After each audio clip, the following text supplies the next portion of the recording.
Jadi cinta itu seperti pohon. Dia punya akar yang kuat menancap di bumi. Jadi berarti ya kalau pakai analoginya Syekh Ibnu Athaillah minggu yang lalu, tempatnya cinta itu kan dalam hati. Berarti mengakar sangat kuat dalam hati. Jadi kalau itu statusnya sudah cinta, akarnya sangat dalam. Tidak sekedar suka biasa. Karena seperti yang dijelaskan sebelumnya, yang namanya cinta itu ya rasa suka yang tambah dalam, tambah dalam, tambah dalam.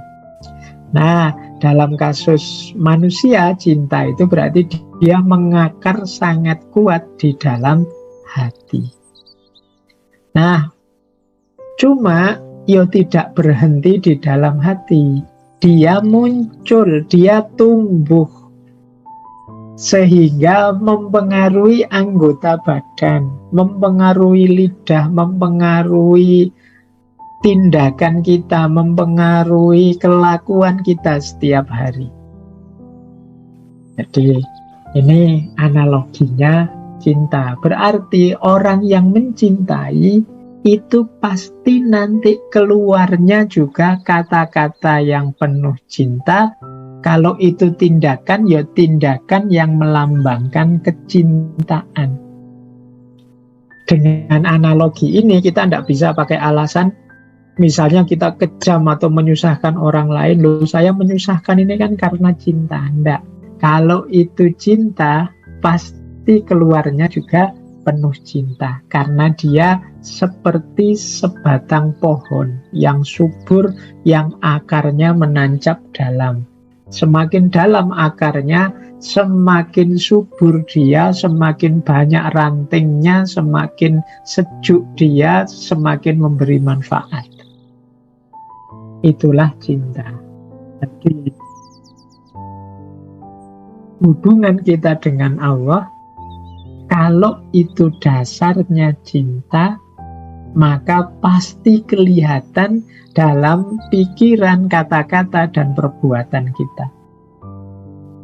Maka tidak bisa beralasan kita, saya sebenarnya sudah cinta kok Pak pada Allah, cuma tidak kelihatan saja, cuma tidak terekspresikan saja. Kalau menurut Imam Ghazali tidak begitu.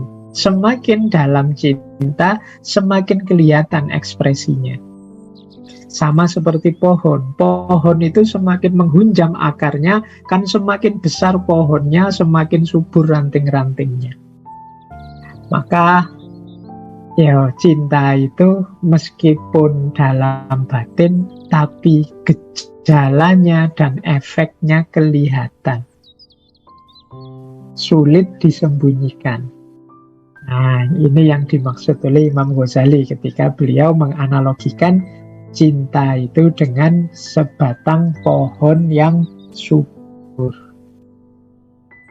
Berarti apa? Ya nanti kita belajar bagaimana sih ciri kata, tindakan, perbuatan orang yang mencintai itu.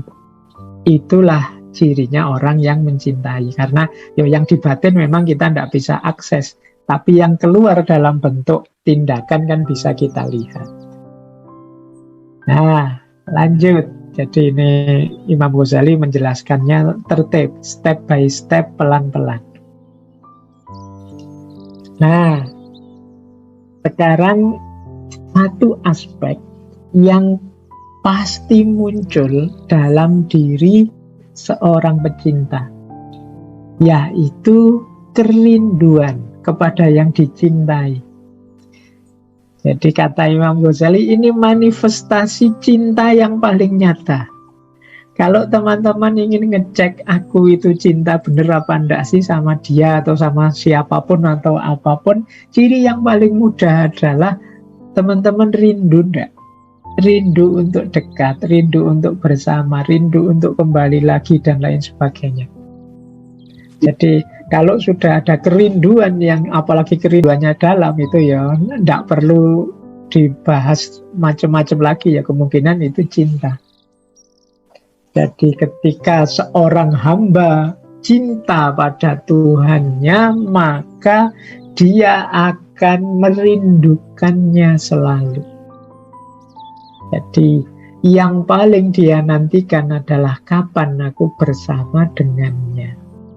Inilah cinta ilahiyah, cinta yang ingin ketemu terus, ingin bersama terus. Itulah tadi yang disebut ishq, kerinduan, kegilaan seorang yang mencintai. Jadi ini manifestasi yang paling mudah kita deteksi untuk kita memahami apakah ini cinta atau bukan cinta. Bahkan nanti dijelaskan, bahkan saat kita sudah bersama sekalipun rasanya masih rindu. Bersama kok masih rindu, itu maksudnya mbok ini jangan berakhir. Semoga kebersamaanku ini tidak ada habisnya. Begini terus itu. Jadi sudah bersama tapi masih rindu, ingin lebih dekat lagi, ingin lebih dekat lagi. Itulah cirinya cinta. Di Ihya, Imam Ghazali mengilustrasikan sebuah cerita yang menarik untuk mengajarkan kita tentang para pecinta, yaitu ceritanya Nabi Ibrahim. Jadi Nabi Ibrahim ini pernah mungkin semacam, bahasa saya ini semacam bercanda guyon tentang satu ketika malaikat maut datang untuk mencabut nyawa beliau. Ya seorang nabi kan pastinya sudah sangat paham sunnatullah hidup ini, setiap orang pasti akan meninggal. Nah, cuma Nabi Ibrahim ini ingin menguji. Jadi ketika malaikat maut datang, Nabi Ibrahim berkata, hal ra'aita kholilan yumitu kholilahu. Apakah engkau pernah melihat seorang kekasih yang ingin membunuh, mematikan kekasihnya? Seorang teman yang ingin membunuh temannya. Nabi Ibrahim ini kan dikenal sebagai Khalilullah, kekasihnya Allah. Nah, ini jadi ketika malaikat maut datang, wahai Ibrahim, aku ingin mencabut nyawamu, waktumu sudah selesai. Nabi Ibrahim bertanya, hal ra'aita khalilan yumitu khalilahu. Apa engkau pernah melihat seorang kekasih kok ingin mematikan orang yang dikasihinya? Terus gerenengannya Nabi Ibrahim ini dijawab oleh Allah. Saat itu terus Allah berfirman, hal ra'aita muhibban yakrohu liqa'a habibahu. Firmannya Allah, adakah engkau menjumpai orang yang mengaku mencintai tetapi enggan bertemu dengan kekasihnya? Yang mendapat jawaban ini sudah Nabi Ibrahim tidak bisa ngomong lagi, karena beliau tidak bisa mengingkari betapa beliau sangat cinta kepada Allah. Ini kisah ini hakikatnya untuk mengajarkan kita bahwa kalau kita mencintai Allah, tentunya kita ingin senantiasa bersama dengan Allah. Ya, setelah dijawab oleh Allah begitu pada Nabi Ibrahim, terus Nabi Ibrahim bilang pada malaikat maut, wahai malaikat maut, silahkan cabut ruhku sekarang juga. Tidak sabar aku bertemu kekasihku. Jadi ciri utama, manifestasi utama dari cinta menurut Imam Ghazali adalah kerinduan untuk senantiasa bersama dan tidak tahan kalau jauh, ingin selalu berjumpa.